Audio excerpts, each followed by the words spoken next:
If I were the devil. If I were the devil. If I were the prince of darkness, I'd want to engulf the whole world in darkness, and I'd have a third of its real estate and 4/5 of its population, but I wouldn't be happy until I had seized the ripest apple on the tree. So I'd set about, however necessary, to take over the United States.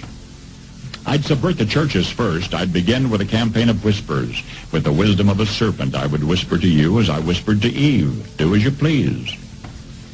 To the young, I would whisper that the Bible is a myth. I would convince them that man created God instead of the other way around. I would confide that what's bad is good and what's good is square.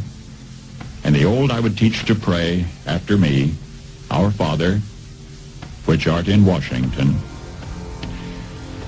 And then I'd get organized. I'd educate authors in how to make lurid literature exciting so that anything else would appear dull and uninteresting. I'd threaten TV with dirtier movies and vice versa. I'd peddle narcotics to whom I could. I'd sell alcohol to ladies and gentlemen of distinction. I'd tranquilize the rest with pills. If I were the devil, I'd soon have families at war with themselves, churches at war with themselves, and nations at war with themselves, until each in its turn was consumed. And with promises of higher ratings, I'd have mesmerizing media fanning the flames. If I were the devil, I would encourage schools to refine young intellects, but neglect to discipline emotions. Just let those run wild. Until before you knew it, you'd have to have drug-sniffing dogs and metal detectors at every schoolhouse door.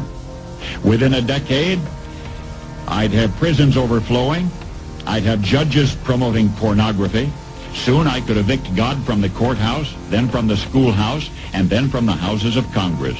And in his own churches, I would substitute psychology for religion and deify science. I would lure priests and pastors into misusing boys and girls and church money.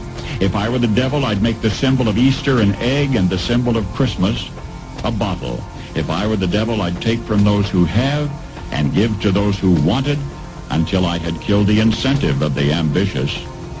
And what'll you bet? I couldn't get whole states to promote gambling as the way to get rich. I would caution against extremes in hard work, in patriotism, in moral conduct. I would convince the young that marriage is old-fashioned, that swinging is more fun, that what you see on TV is the way to be. And thus I could undress you in public, and I could lure you into bed with diseases for which there is no cure. In other words, if I were the devil, I'd just keep right on doing what he's doing.